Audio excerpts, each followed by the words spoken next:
Railway board के PRO Dilip Kumar इस वक्त हमारे साथ तो मौजूद हैं। दिलीप जी, जिस तरह की स्थिति आज हमने आप प्रयागराज में देखी जिसमें स्टैम्पीड हुआ, उसके बाद से इस वक्त रेलवे की क्या तैयारी?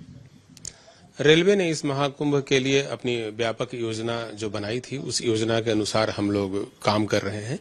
आज मौनी अमावस्या का दिन है और आज हमारी प्लानिंग थी कि मौनी अमावस्या में स्नान करने के बाद जब भारी संख्या में श्रद्धालु अपने अपने घरों की ओर रवाना होंगे तो हम वहां से ऐसी रिजर्व क्लास की ट्रेनें अधिक संख्या में चलाएं जिसमें ज्यादा लोग सफर कर सकें।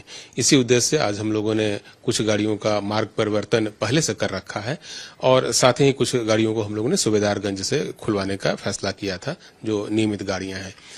जो प्रयागराज क्षेत्र का जो स्टेशन है, खास करके प्रयागराज और प्रयाग, वहां से हमारी योजना है कि ज्यादा संख्या में हम अनरिजर्व्ड क्लास के पैसेंजर्स को बाहर निकालें, उनको उनके गंतव्य स्थान तक के लिए ले जाएं और इसी के आलोक में आज प्रयागराज स्टेशन से अधिक संख्या में हम लोग अनरिजर्व क्लास की ट्रेनें चला रहे हैं। लेकिन कुछ ऐसी रिपोर्ट्स भी आई कि कुछ ट्रेन जो है वो कैंसिल कर दी गई है प्रयागराज की तरफ जाने वाली, उसमें कितनी सच्चाई है?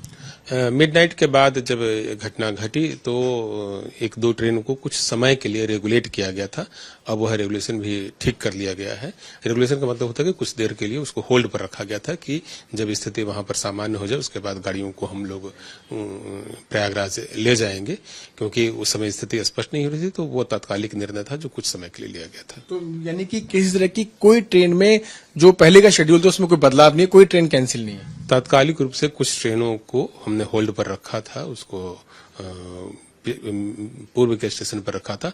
अब किसी प्रकार के कोई बदलाव का फैसला नहीं लिया गया है और आज जो हमारा एवेक्यूएशन प्लान है, ज्यादा संख्या में गाड़ियों को चलाने का जो प्लान है, उसके हिसाब से हम काम कर रहे हैं और सारी गाड़ियां हम लोग प्रयाग क्षेत्र में ले जा रहे हैं और वहां से बड़ी संख्या में यात्रियों को उनके गंतव्य स्थान की ओर ले जाने के लिए हम लोग तैयार हैं और वो काम कर भी रहे हैं। यात्रियों को क्या आप कहना चाहेंगे?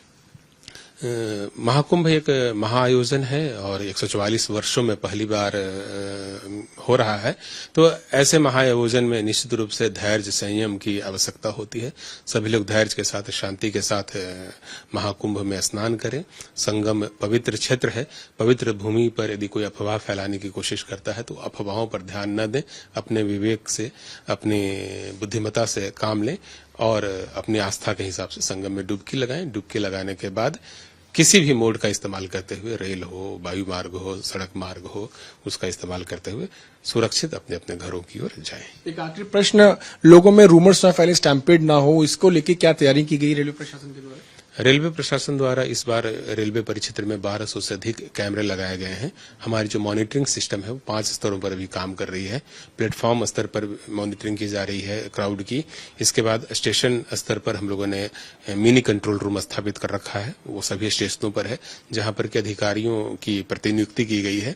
मंडल स्तर पर भी एक वार रूम बनाया गया है और जोनल लेवल पर भी निगरानी की जा रही है। इसके अलावा रेलवे बोर्ड में भी हम लोगों ने एक वार रूम बनाया है जहां से 24 घंटे गाड़ियों की स्थिति और कितनी भीड़ जो है वह स्टेशनों की ओर आ रही है, इस पर हम लोग निगरानी रखे हुए हैं। जैसे जैसे लोगों की भीड़ बढ़ती है या क्राउड आता जाता है, उसके हिसाब से हम लोग गाड़ियों की प्लानिंग कर रहे हैं और हमारी कोशिश है कि अधिक से अधिक यात्रियों को जितनी जल्दी हो सके उनके गंतव्य स्थान तक हम पहुंचाएं। इसके अलावा हम लोगों ने होल्डिंग एरिया तैयार किया है।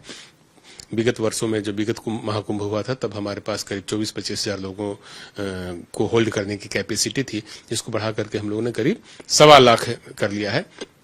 तो एक समय में जो रेलवे का होल्डिंग एरिया है वहां पर 1.25 लाख लोग इंतजार कर सकते हैं।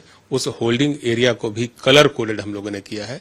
कलर कोडेड होल्डिंग एरिया से है कि एक डायरेक्शन के जो यात्री हैं वह कलर स्पेसिफिक होल्डिंग एरिया में इंतजार करेंगे और फिर वहीं से कतारबद्ध होकर करके ट्रेन पकड़ने के लिए स्टेशन पर पहुंचेंगे, ताकि किसी प्रकार की भगदड़ न हो या किसी प्रकार की अफवाहों पर वो ध्यान न दे पाए। तो रेलवे ने ये साफ किया कि ट्रेन के शेड्यूल में किसी तरह का कोई बदलाव फिलहाल नहीं है। हालांकि जब रात में ये घटना घटी थी तो उसके बाद कुछ ट्रेन को होल्ड पर किया गया था, डाला गया था, लेकिन कोई ट्रेन कैंसिल नहीं हुई है और साथ ही साथ सुचारू रूप से जो रेल का काम है वो प्रयागराज स्टेशन पर जारी है। कैमरामैन मृदुल के साथ मैं पीयूष मिश्रा, दिल्ली आज तक। गर्मियों की छुट्टी होने वाली थी, मेरे पापा आने वाले थे तो हम लोग सभी खुश थे। तो मैं बेड पे चढ़ के डांस कर रहा था, लेकिन वो पहले ही आ गए। प्लीज तो मैं उस समय तो कंटिन्यू नहीं कर सकता था ना, तो फ्रीज फ्रेम टाइप का हो गया। कसम पैदा कर